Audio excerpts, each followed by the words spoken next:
नमस्कार। अंतर्राष्ट्रीय खबरों के हमारे इस बुलेटिन में आपका स्वागत है। मैं हूं चंद्रशेखर जोशी। इस बुलेटिन में हम आपको रूबरू करवाते हैं दुनिया भर की हलचल से। तो आइए शुरुआत करते हैं और सबसे पहले आपको दिखाते हैं अंतर्राष्ट्रीय सुर्खियां।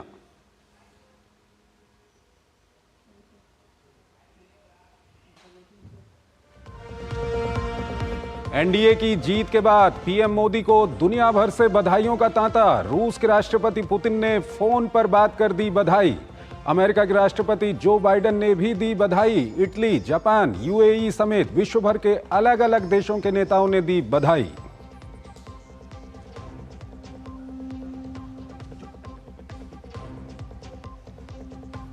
इजरायली सेना ने मध्य गाजा में नया जमीनी अभियान किया शुरू। प्रधानमंत्री बेंजामिन नेतन्याहू ने कहा, आईडीएफ उत्तरी क्षेत्र में बड़ी कार्रवाई के लिए है तैयार। अमेरिका के प्रस्ताव पर संघर्ष विराम की कोशिशें तेज। इजरायल के राजनीतिक दलों के बीच प्रस्ताव पर भारी मतभेद।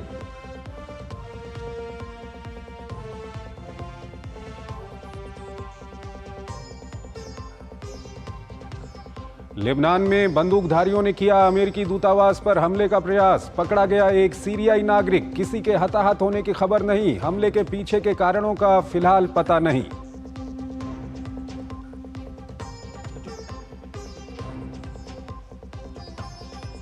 अमेरिका का मैक्सिको से लगी सीमा को अस्थायी तौर पर बंद करने का फैसला। राष्ट्रपति जो बाइडेन ने अवैध अप्रवासन पर अंकुश लगाने के लिए एक कार्यकारी आदेश पर किए हस्ताक्षर। बाइडेन के फैसले की हो रही है कड़ी निंदा।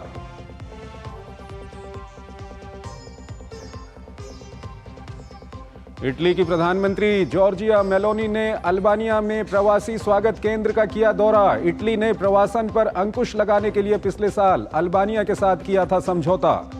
इस संकट से निपटने के लिए कार्य वीजा प्रणाली में सुधार की घोषणा की।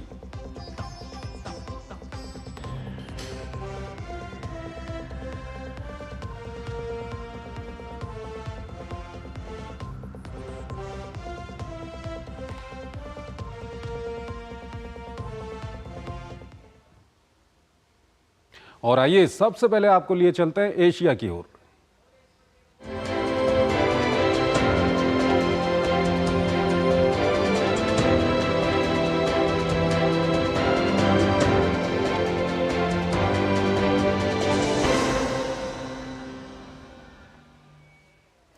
लोकसभा चुनाव में प्रधानमंत्री नरेंद्र मोदी की ऐतिहासिक जीत पर दुनिया भर से बधाइयां मिल रही हैं। भारत के सबसे पुराने दोस्तों में शामिल रूस के राष्ट्रपति व्लादिमीर पुतिन ने फोन पर बात कर बधाई दी है।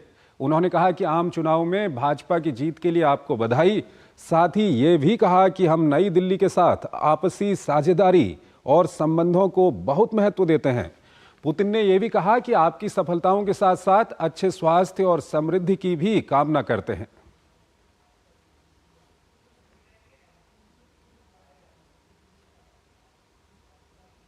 इसी क्रम में अमेरिका के राष्ट्रपति जो बाइडेन ने प्रधानमंत्री नरेंद्र मोदी को बधाई दी है। उन्होंने सोशल मीडिया साइट एक्स पर लिखा, प्रधानमंत्री नरेंद्र मोदी और राष्ट्रीय जनतांत्रिक गठबंधन को उनकी जीत पर बधाई।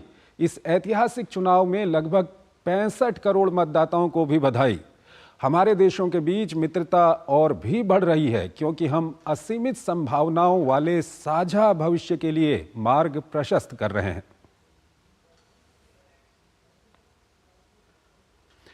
वहीं ब्रिटेन के प्रधानमंत्री ऋषि सुनक ने सोशल मीडिया प्लेटफॉर्म एक्स पर प्रधानमंत्री नरेंद्र मोदी को बधाई देते हुए लिखा कि ब्रिटेन और भारत के बीच करीबी मित्रता है और साथ मिलकर यह मित्रता आगे बढ़ती रहेगी।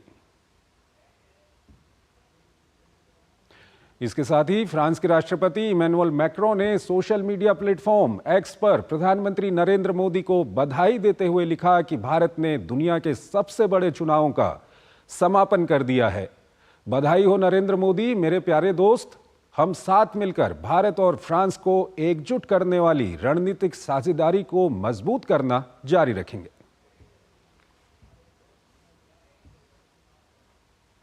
और वहीं संयुक्त अरब अमीरात के राष्ट्रपति शेख मोहम्मद बिन जायद अल नहयान ने प्रधानमंत्री नरेंद्र मोदी को लोकसभा चुनाव में ऐतिहासिक जीत की बधाई दी। उन्होंने अपने बधाई संदेश में लिखा, मैं अपने मित्र नरेंद्र मोदी को प्रधानमंत्री के रूप में पुनः निर्वाचित होने पर हार्दिक बधाई देता हूं। भारत को और अधिक प्रगति और विकास की ओर ले जाने में उनकी सफलता की कामना करता हूं। हमारे दोनों देशों के बीच गहरी रणनीतिक साझेदारी है। मैं हमारे देशों और हमारे लोगों के साझा विकास के लक्ष्यों को आगे बढ़ाने के उद्देश्य से निरंतर सहयोग की आशा करता हूं। वहीं मोल्दोवा के प्रधानमंत्री डोरिन रेकन ने पीएम नरेंद्र मोदी को चुनाव में मिली जीत के लिए बधाई देते हुए सोशल मीडिया प्लेटफॉर्म एक्स पर लिखा, भारत में चुनाव जीतने पर नरेंद्र मोदी को बधाई। मोल्दोवा गणराज्य की सरकार की तरफ से मैं भारतीय लोगों को निरंतर सफलता और समृद्धि के लिए शुभकामनाएं देता हूं। हम अपने दोनों लोकतंत्रों के बीच संबंधों को मजबूत करने के लिए तत्पर हैं।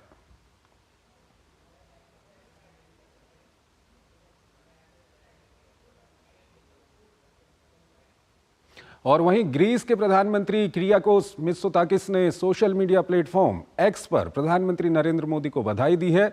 उन्होंने अपने बधाई संदेश में लिखा है कि मैं नरेंद्र मोदी को उनकी चुनावी जीत के लिए हार्दिक बधाई देता हूं। दुनिया के सबसे बड़े चुनाव में भाग लेने के लिए भारत के लोगों को भी बधाई। भारत और ग्रीस वैश्विक स्थिरता और सहयोग के लिए रणनीतिक साझेदार के रूप में मिलकर काम करना जारी रखेंगे।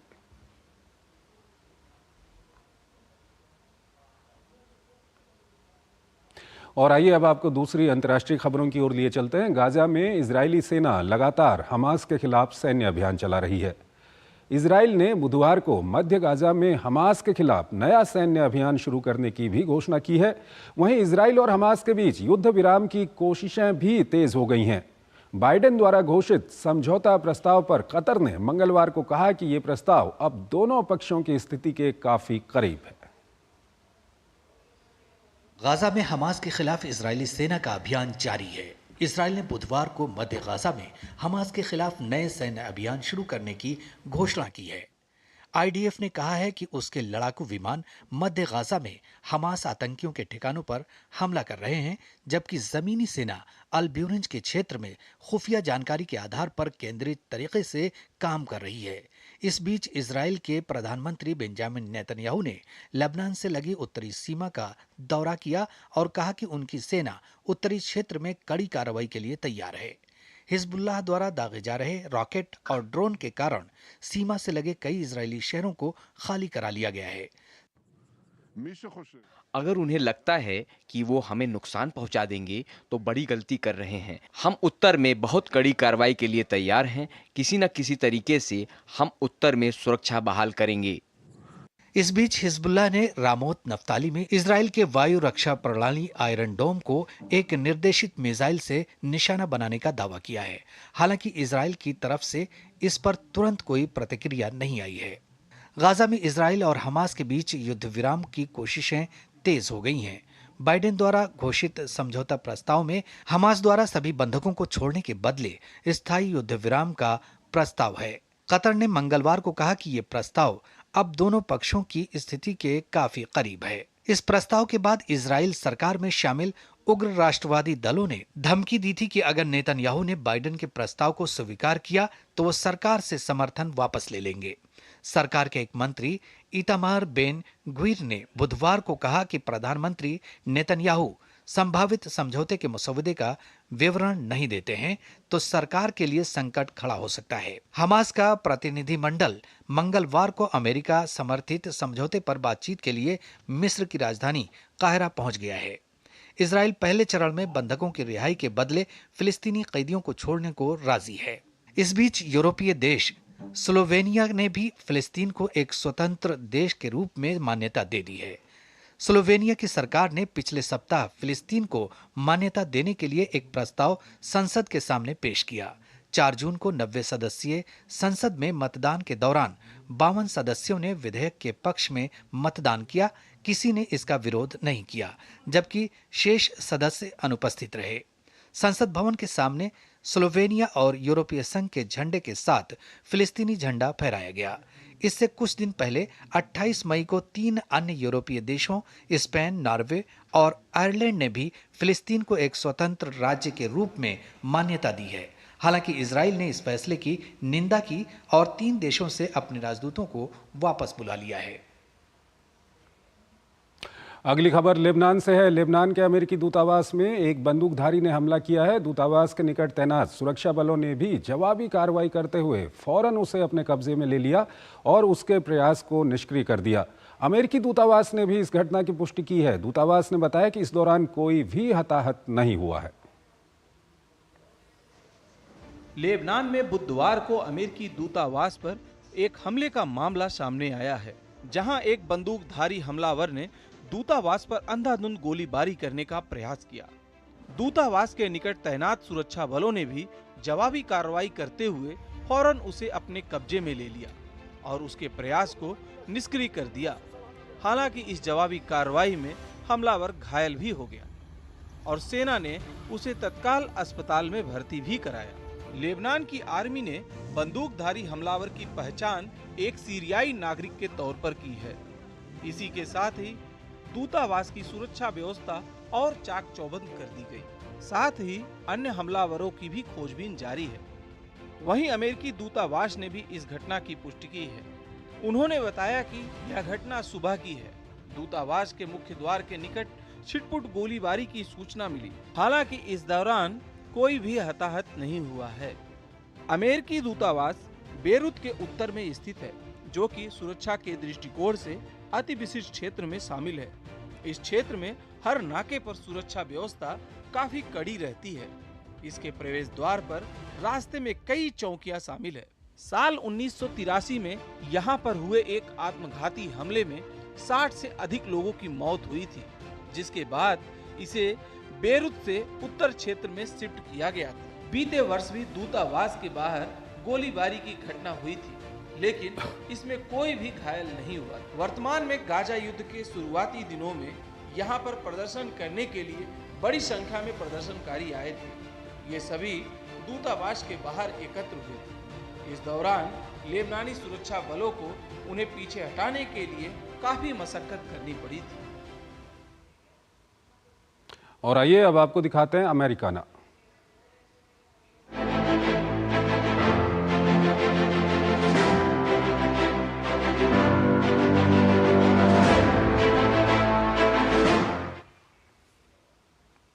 अमेरिका में नवंबर में होने वाले राष्ट्रपति चुनाव से पहले अप्रवासन पर अपना सख्त रुख पेश करने की कोशिश के तहत अमेरिकी राष्ट्रपति जो बाइडेन ने मैक्सिको के साथ दक्षिणी सीमा पर नियंत्रण हासिल करने के लिए मंगलवार को एक कार्यकारी आदेश पर हस्ताक्षर किए।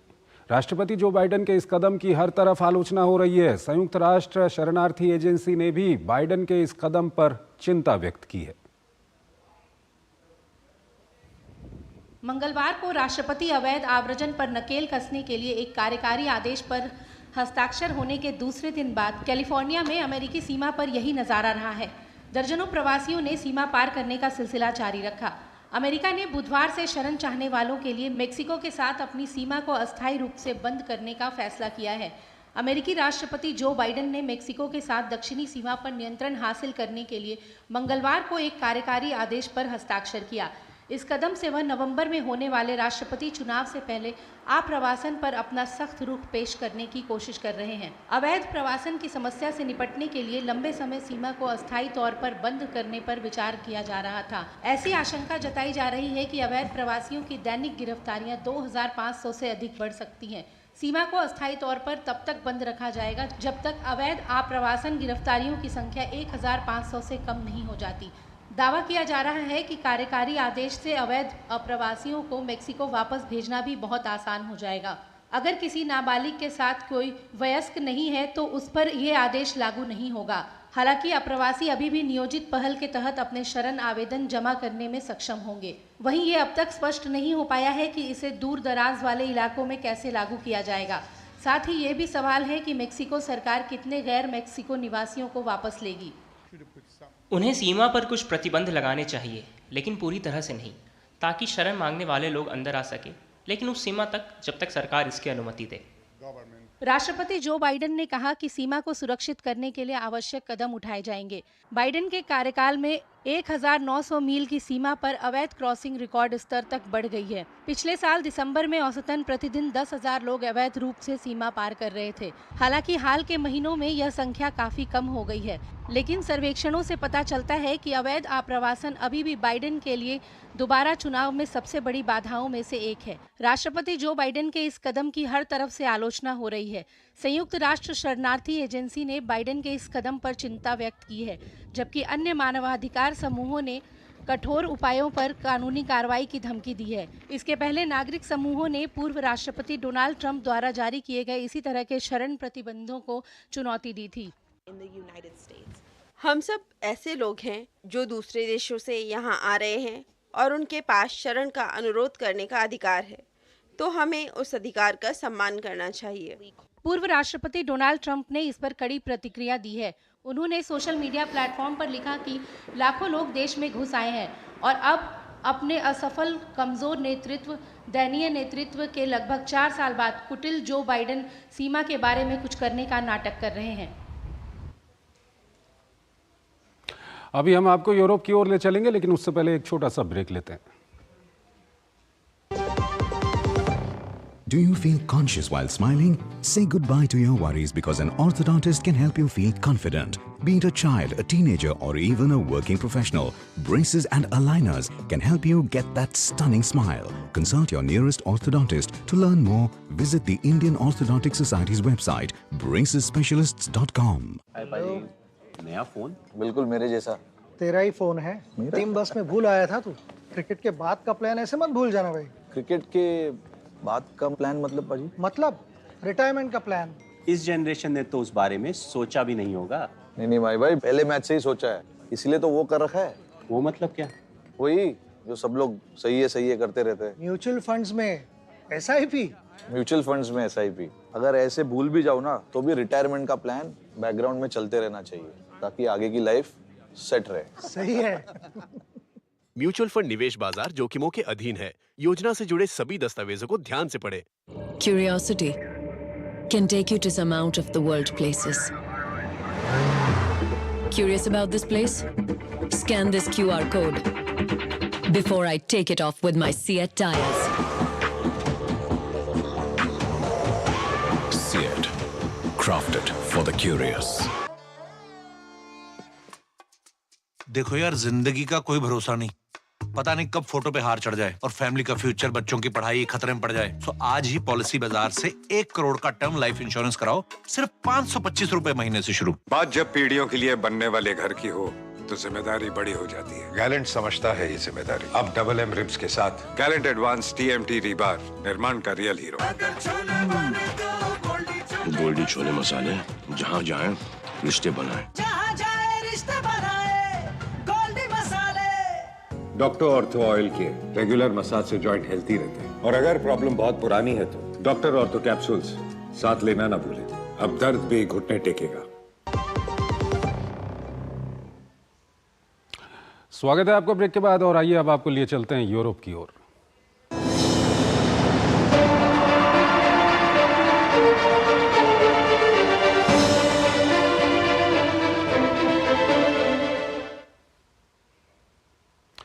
इटली की प्रधानमंत्री जॉर्जिया मेलोनी ने अल्बानिया में प्रवासी स्वागत केंद्र का दौरा किया। इटली ने प्रवासन पर अंकुश लगाने के लिए पिछले साल अल्बानिया के साथ समझौता किया था। इस संकट से निपटने के लिए कार्य वीजा प्रणाली में सुधार की घोषणा भी की। इटली के प्रधानमंत्री जॉर्जियो मेलोनी ने अवैध आप्रवासन पर अंकुश लगाने के लिए कार्य वीजा प्रणाली में सुधार की घोषणा की है। उनके मुताबिक संगठित आपराधिक समूह मौजूदा व्यवस्था का दुरुपयोग कर रहे हैं। उनका मानना है अपराधियों के ऐसे संगठित गिरोह लोगों को अवैध रूप से इटली ला रहे हैं, इसलिए कार्य वीजा प्राप्त करना आसान बनाया जा रहा है ताकि जो लोग इटली आना चाहते हैं वे कानूनी रास्ता अपनाएं। मेलोनी ने अपनी कैबिनेट की मीटिंग में कहा कि सरकार एक सिस्टम बनाएगी जिसके तहत जो लोग इटली आना चाहेंगे उन्हें सिर्फ जॉब कॉन्ट्रैक्ट दिखाना होगा। sottoscritto un contratto di lavoro। अपराधी धोखे से अवैध प्रवासियों को इटली ला रहे हैं, हमें इसे अब रोकना होगा। और प्रवासियों के नियमित प्रवाह का अनियमित आप्रवासन के लिए एक अतिरिक्त चैनल के रूप में धोखाधड़ी से शोषण किया जा रहा है। turistico alberghiero। Brothers of Italy कहे जाने वाले धुर दक्षिणपंथी राजनीतिक दल के नेता मेलोनी ने यह घोषणा ऐसे समय की है जब यूरोपीय संसद के चुनाव होने वाले हैं। अक्टूबर 2022 में पदभार संभालने के बाद से मेलोनी ने देश में अवैध अप्रवासियों पर नकेल कसने के प्रयास शुरू कर दिए हैं। इसके लिए इटली सरकार अब बिजनेस डिमांड के तहत कानूनी तौर पर वर्क वीजा जारी करने की व्यवस्था बनाई है। हालांकि अब मेलोनी का कहना है कि मौजूदा प्रणाली के विश्लेषण से चिंताजनक आंकड़े सामने आए हैं। उन्होंने कहा कि इटली प्रवास के लिए वर्क वीजा का इस्तेमाल किया जा रहा है, जबकि हकीकत यह है कि यहां आने के बाद उनके पास कोई नौकरी नहीं है। मेलोनी के अनुसार इस बात के सबूत हैं कि संगठित अपराध समूहों ने वीजा जारी करने वाली प्रणाली तक पहुंच हासिल कर ली है। उन्होंने कहा कि धोखे से ऐसे लोगों को वीजा बेचा जा रहा है जिनके पास इटली में प्रवेश करने का कोई अधिकार नहीं है। मेलोनी के मुताबिक हर वीजा करीब 15,000 यूरो में बेचा गया है। उन्होंने इस बात पर जोर दिया कि देश के माफिया विरोधी अभियोजक को उन लोगों के खिलाफ कार्रवाई करनी चाहिए जो वीजा प्रणाली की खामियों का अवैध रूप से फायदा उठाते हैं। उन्होंने आगे कहा कि इस व्यवस्था में सुधार लाकर एक पारदर्शी व्यवस्था बनाई जाएगी जिसके तहत इटली में नौकरी का अनुबंध दिखाने पर ही वर्क वीजा जारी किया जाएगा। 2023 में कोटा के तहत मेलोनी की सरकार ने 136,000 गैर यूरोपीय संघ श्रमिकों को इटली में रोजगार खोजने की अनुमति दी। वर्ष 2024 में इसे बढ़ाकर 1.5 लाख से थोड़ा अधिक कर दिया गया, जबकि अगले वर्ष यह 165,000 हो जाएगा। वर्ष 2018 और 19 में यह संख्या लगभग 31,000 थी। बुधवार को मेलोनी अल्बानिया के दौरे पर पहुंची, जहां उनकी सरकार ने समुद्र से लाए गए हजारों प्रवासियों को रखने के लिए स्वागत शिविर बनाने की योजना बनाई है। इटली में प्रवासन पर अंकुश लगाने के लिए मेलोनी ने पिछले साल अल्बानिया के साथ कुछ शरण चाहने वालों को बाल्कन देश में भेजने और वहां शरण अनुरोधों को संसाधित करने के लिए एक समझौते पर हस्ताक्षर किए थे। अगली खबर ब्रिटेन से है। ब्रिटेन में किंग चार्ल्स की तस्वीर वाले नए बैंक नोट बुधवार से प्रचलन में आ गए हैं। बैंक ऑफ इंग्लैंड ने 5, 10, 20 और 50 पाउंड के नए नोट जारी कर दिए हैं। नए नोटों के साथ रानी एलिजाबेथ की तस्वीर वाले मौजूदा नोट भी प्रचलन में रहेंगे। आपको बता दें कि किंग चार्ल्स ब्रिटेन के नोटों पर प्रदर्शित होने वाले दूसरे सम्राट हैं। ब्रिटेन में राज्य प्रमुख के रूप में दिवंगत महारानी एलिजाबेथ के उत्तराधिकारी बनने के लगभग 2 साल बाद किंग चार्ल्स तृतीय के चित्र वाले नए बैंक नोट बुधवार से प्रचलन में आ गए हैं। बैंक ऑफ इंग्लैंड द्वारा 5, 10, 20 और 50 पाउंड के नए नोट जारी किए गए हैं। इन नोटों पर चार्ल्स तृतीय की छवि भी दिखाई देगी, लेकिन इन नोटों को लोगों के बटुए तक पहुंचने में अभी समय लग सकता है। चार्ल्स तृतीय की तस्वीरों वाले नोट बैंक ऑफ इंग्लैंड के उन नोटों की जगह लेंगे जो क्षतिग्रस्त हो गए हों या इनकी मांग बढ़ने पर जारी किए जाएंगे। मौजूदा नोट बैंक से जारी होते रहेंगे और ब्रिटेन निवासी अपनी रानी के चित्र वाले 5, 10, 20 और 50 पाउंड के चलन वाले नोटों का उपयोग कर सकते हैं। ये नोट चार्ल्स की तस्वीर वाले नोटों के साथ ही प्रचलन में रहेंगे। किंग चार्ल्स ब्रिटेन के नोटों पर प्रदर्शित होने वाले दूसरे सम्राट हैं। इसके पहले रानी एलिजाबेथ द्वितीय के चित्र वाले नोट 1960 में पहली बार आए थे। वहीं यूके में राजा की तस्वीरों वाले सिक्के पहले से ही प्रचलन में हैं और ये वर्षों से चली आ रही एक परंपरा के अनुरूप है। वर्तमान में बैंक ऑफ इंग्लैंड के पॉलीमर बैंक नोटों के पिछले भाग में सर विंस्टन चर्चिल, जेन ऑस्टेन, जेएमडब्ल्यू टर्नर और एलन ट्यूरिंग के चित्र शामिल हैं, जिसमें कोई परिवर्तन नहीं किया गया है। चार्ल्स को चित्रित करने वाले नोट्स की छवियां पहली बार दिसंबर 2022 में महारानी एलिजाबेथ द्वितीय के उसी वर्ष सितंबर महीने में निधन के बाद जारी की गई थीं। इस बार के नए नोट 2013 में ली गई चार्ल्स की तस्वीर पर आधारित हैं।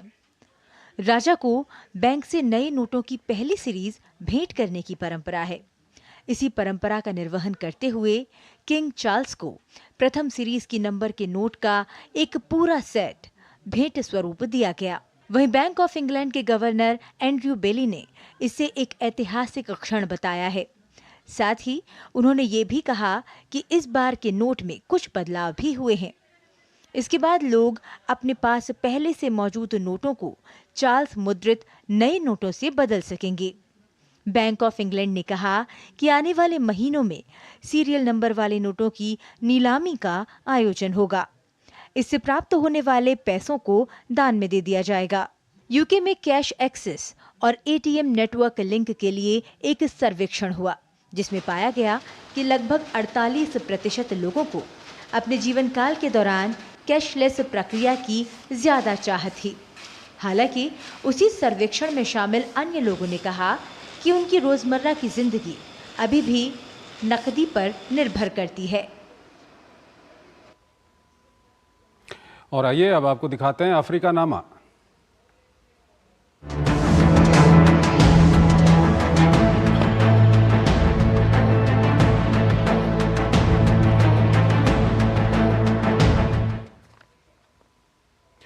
दक्षिण अफ्रीका की अफ्रीकी नेशनल कांग्रेस विभिन्न दलों के साथ राष्ट्रीय एकता की सरकार बनाने की कोशिश कर रही है। पिछले हफ्ते हुए चुनाव में बहुमत खोने के बाद पार्टी ने बुधवार को यह घोषणा की है। अफ्रीकी नेशनल कांग्रेस 3 दशक से सत्ता में है, लेकिन मतदाताओं ने इस बार लगातार गरीबी और बेरोजगारी, बड़े पैमाने पर अपराध, भ्रष्टाचार और बार बार बिजली कटौती की सजा देते हुए उससे सत्ता से उसको बाहर का रास्ता दिखा दिया है। हालांकि एएनसी संसद में अब भी सबसे बड़ी पार्टी है, लेकिन अकेले सरकार बनाने में सक्षम नहीं है। पार्टी की ओर से बताया गया है कि एएनसी सरकार गठन के लिए 5 पार्टियों से बात कर रही है। इसमें डीए यानी फ्री मार्केटियर डेमोक्रेटिक अलायंस और ईएफएफ यानी मार्क्सिस्ट इकोनॉमिक फ्रीडम फाइटर्स जैसे दल शामिल हैं।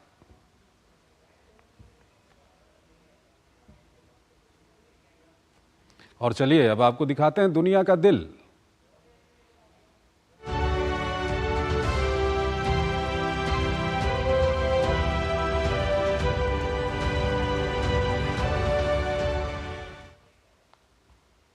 अंतरिक्ष की स्टडी के लिए वैज्ञानिकों ने दुनिया का सबसे बड़ा डिजिटल कैमरा बनाया है, जो कि लगभग 3 टन वजनी होने के साथ 3.2 गीगापिक्सल रिजोल्यूशन क्षमता का है। इसे चिली में अटाकामा रेगिस्तान के पास स्थापित किया जाएगा। खगोल विज्ञान के अध्ययन में ये अब तक का सबसे बड़ा कैमरा है। नए अन्वेषण के क्षेत्र में ये लंबे समय तक प्रयोग में शामिल रहेगा। साथ ही इससे ब्रह्मांड के अनसुलझे रहस्यों से भी पर्दा उठाने में आसानी होगी। इसके निर्माण में नासा और ऑरा 47 जैसे संस्थान का विशेष योगदान है।